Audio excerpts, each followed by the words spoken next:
Hello guys. आज इस video में हम होलो शो के बारे में बात करेंगे। होलो शो है ये भाई, एंजॉय के साथ अभी स्टार्ट होने वाला है होलो शो। हम लोग मस्ती करेंगे, एंजॉय के साथ होलो शो देखेंगे। बहुत सारे लोग आए हैं यहाँ पर। चलो देखते हैं होलो शो में क्या दिखाता है। थाम कर देखना, खेल तो अब शुरू होगा।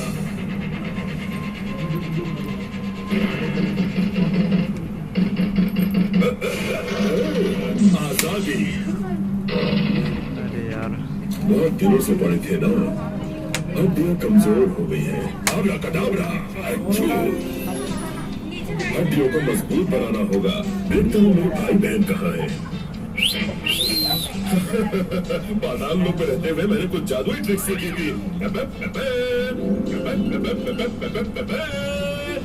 सीढ़ी बजाओ और बाजा बजाओ। कभी शांति नहीं होती। चलो मजेदार पकवान उड़ाए। यही है भाई होलो शो, देखने में बहुत ही अच्छा लग रहा है। सेल्स या कोशिकाएं, हम इन्हीं से बने हैं। इन्हें शरीर के कामकाज करने के लिए लगातार ऊर्जा चाहिए, इसलिए हम खाना खाते हैं। क्या आपको लगता है कि पाचन एकाएक हो जाता है? नहीं,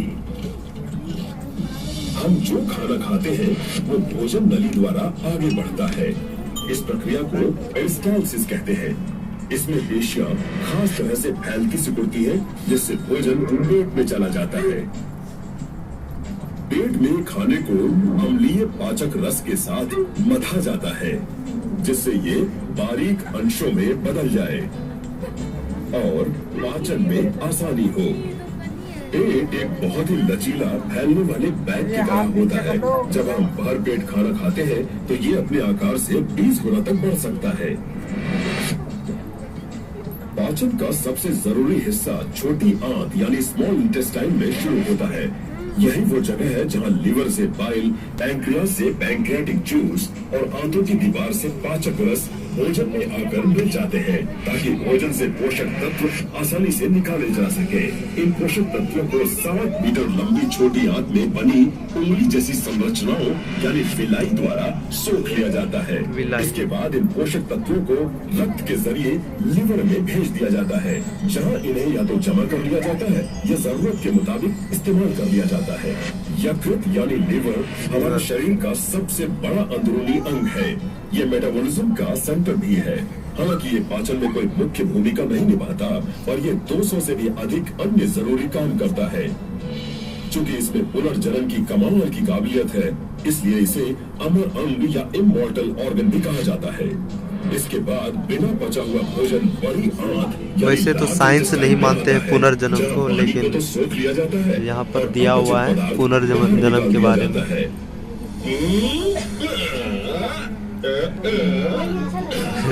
बहुत दिनों बाद भरपेट भोजन मिला। हमारी कोशिकाओं को ऊर्जा उत्पादन के लिए एक अन्य महत्वपूर्ण चीज की भी जरूरत होगी, ऑक्सीजन। ऑक्सीजन के बिना हम जिंदा नहीं रह सकते। ऑक्सीजन के बारे में दिया जा रहा है। बुलाता हूँ, स्वागत कीजिए फेफड़ों का। हम एक मिनट में करीब 10 से 14 बार सांस लेते हैं और हर बार में करीब आधा लीटर हवा अंदर लेते हैं। आधा लीटर हवा बहुत ज्यादा है, बोलिए। ये हवा स्पंजी और नर्म फेफड़ों में जाती है। यहाँ ऑक्सीजन को सोख लिया जाता है और कार्बन डाइऑक्साइड सहित बची हुई गैसेस को बाहर निकाल दिया जाता है। हम जो भी ऑक्सीजन भीतर लेते हैं उसका करीब 20% ही इस्तेमाल कर पाते हैं। क्या आप जानते हैं कि हमारे दोनों फेफड़े एक जैसे नहीं हैं?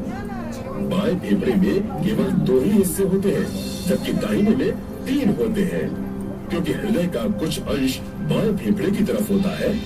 ऑक्सीजन ठीक तरह से सोख ली जाए, वेंट्रिकल और ऑरिकल के बारे में जो पढ़े थे वो उसी के बारे में दिया गया है। कोश होते हैं जिन्हें एल्वियोलाई कहते हैं। Ventricle auricle. अगर फेफड़ों को खोलकर पूरा फैलाया जाए तो उनकी सतह एक टेनिस कोर्ट जितनी होगी। Tennis sport. अब पोषक तत्व और ऑक्सीजन युक्त रक्त तैयार है। इसे सही जगह पहुंचाना है और ये काम करेगा मेरा एक और भाई, परिसंचरण तंत्र यानी सर्कुलेटरी सिस्टम। इस सिस्टम के केंद्र में है हमारा हृदय।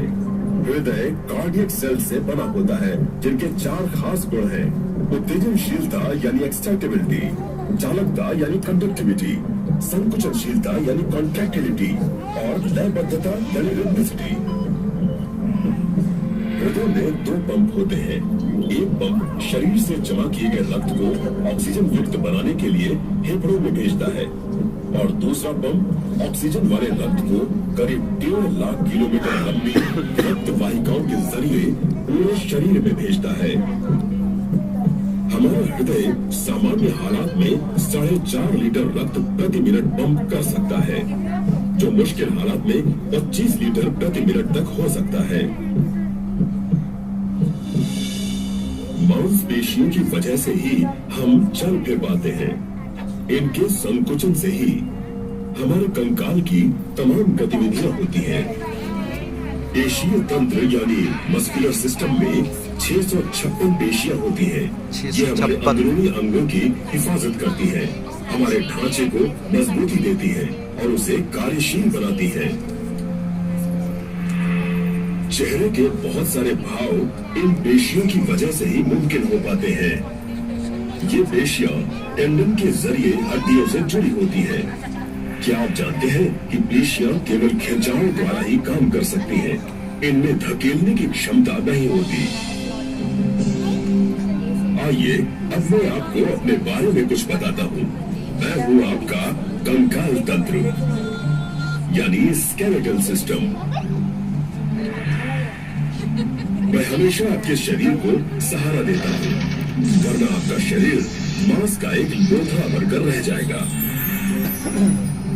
मेरी हड्डियां 2 चीजों से मिलकर बनी हैं: लचीले कोलाजन और भुरभुरे कैल्शियम फॉस्फेट, जो बिल्कुल सही अनुपात में मिले होते हैं। हमारी खोपड़ी 22 हड्डियों से बनी है, जिसके भीतर संरक्षित होता है हमारे शरीर का सबसे कोमल हिस्सा, हमारा मस्तिष्क। शरीर का पेचीदा संचलन हमारे कंकाल के कई जोड़ों या ज्वाइंट्स की वजह से होता है।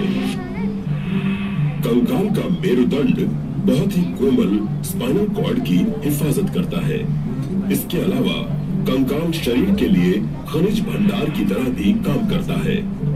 हड्डी के भीतर की अस्थि मज्जा प्रति सेकंड 20 लाख से भी अधिक लाल रक्त कोशिकाएं पैदा करती है और पुरानी तथा मृत रक्त कोशिकाओं की भरपाई करती है।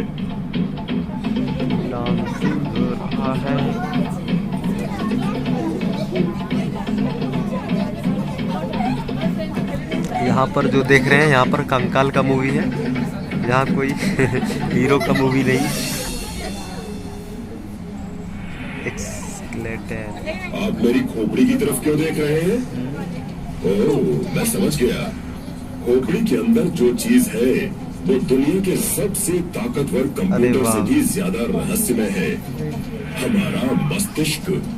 हम क्या करते हैं, क्या सोचते हैं और समझते हैं, ये सब हमारे मस्तिष्क की वजह से ही है, जो हमारे तंत्रिका तंत्र यानी नर्वस सिस्टम का केंद्र है। नर्वस सिस्टम के बारे में दिया गया है। मस्तिष्क के विभिन्न भाग शरीर के अलग अलग हिस्सों को नियंत्रित करते हैं। इसका संगठन अत्यंत सुनियोजित होता है। ब्रेन स्टेम शरीर के बहुत से मौलिक कार्य करता है, जैसे कि सांस लेना, दिल की धड़कन आदि को नियंत्रित करना। हाइपोथैलेमस शरीर की बुनियादी जरूरतों हेतु प्रतिक्रिया पैदा करता है, जैसे कि खाना, पीना और सोना। सेरेबेलम शरीर का संचालन, संतुलन और मुद्रा को काबू में करता है। मस्तिष्क की सबसे ऊपरी सतह सेरेब्रल हेमिस्फीयर 2 हिस्सों में बटी होती है और मस्तिष्क का 80% हिस्सा बनाती है। मस्तिष्क के इस हिस्से का विकास ही हमें बाकी दूसरे जीवों से अलग करता है। स्पाइनल कॉर्ड हमारी प्रतिवर्ती क्रिया यानी रिफ्लेक्स एक्शन को भी काबू करती है। अपने आप होने वाली ये प्रतिक्रियाएं शरीर को मुसीबतों से बचाती है, जैसे कि किसी गर्म चीज से फौरन ही हाथ हटा लेना। ये सब जटिल नियंत्रण शरीर में लाखों की संख्या में मौजूद नर्व सेल्स, जिन्हें न्यूरॉन्स कहते हैं, उनके कारण होता है। ये आपस में जुड़कर एक सिग्नलिंग नेटवर्क बनाती है। दो न्यूरॉन्स के बीच थोड़ी सी जगह रहती है जिसे सिनैप्स कहते हैं। स्नैप्स। जब एक संकेत या सिग्नल सिनैप्स के पास आता है तो यहाँ जमा केमिकल्स रिलीज हो जाते हैं और अगली नर्व सेल में पहुंच जाते हैं। इस तरह नर्व इम्पल्स न्यूरॉन्स के बीच 100 मीटर प्रति सेकंड की गति से सफर तय करती है। हमारे शरीर पर लगातार हमले होते रहते हैं, पर शरीर में अपनी हिफाजत के लिए बचावकर्ताओं की एक ताकतवर फौज है। बचाव का पहला उपाय बाहरी होता है। ये है हमारा त्वचीय तंत्र यानी इंटेगुमेंट्री सिस्टम। हमारी त्वचा शरीर का बाहरी आवरण बनाती है और सूक्ष्म जीवों, अल्ट्रावायलेट किरणों वगैरह से हमें बचाती है।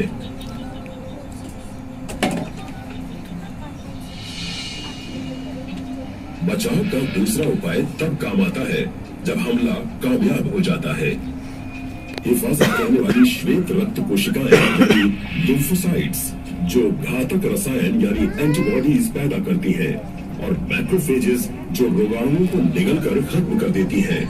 ये सर्कुलेटरी और लिम्फेटिक सिस्टम्स में पाई जाती है और प्रतिरक्षा तंत्र यानी इम्यून सिस्टम बनाती है। Lymphatic system activated. Lymphatic system activated. हमारे रक्त को छानने और उसमें से अशुद्धियां हटाने वाला एक बहुत ही जरूरी सिस्टम है हमारा यूरिनरी सिस्टम। इसमें मुख्य रूप से दो गुर्दे यानी किडनीज होती है, जो ऊपरी उदर में होती है। रीढ़ की हड्डी के दोनों तरफ एक एक।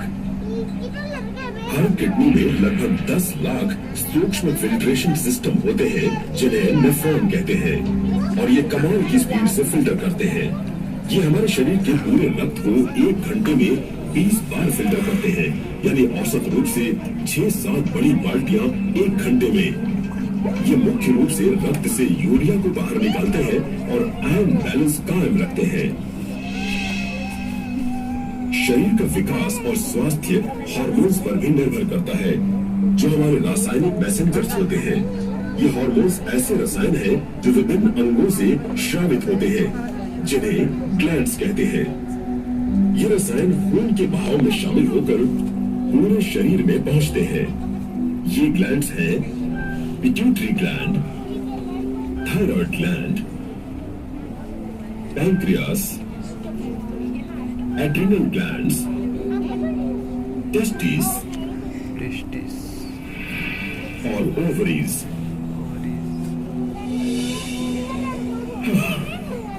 जीवन एक चक्र है, अंत और आरंभ का। एक बहुत ही महत्वपूर्ण सिस्टम जिसके जरिए वंश वृद्धि करना संभव होता है, वो है रिप्रोडक्टिव सिस्टम। पुरुषों और स्त्रियों में ये अलग अलग होते हैं। पुरुष अंग स्पर्म्स को तैयार करते हैं, जो नर से अनुवांशिक जानकारियां लेकर आते हैं। ये ओवम से मिलता है, जिसमें स्त्री की अनुवांशिक जानकारी होती है। इस तरह एक नया अनूठा जीवन तैयार होता है, जो दोनों का मिश्रण होता है। आपके शरीर का हर एक तंत्र दूसरे तंत्र पर निर्भर रहता है। ये सभी तंत्र आपसी सहयोग और गजब की तालमेल के साथ काम करते हैं। सतह से लेकर शरीर के भीतर तक अपनी अरबों कोशिकाओं के साथ ये सभी प्रणालियां मिलकर एक बहुत ही अद्भुत डिजाइन तैयार करती हैं। हमारा शरीर प्रकृति का दिया हुआ हमें एक अनोखा तोहफा है। हमें इसका बहुत ख्याल रखना चाहिए।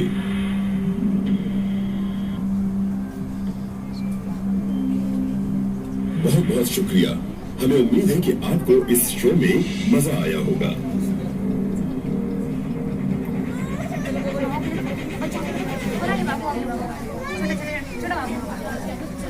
होल्लो शो।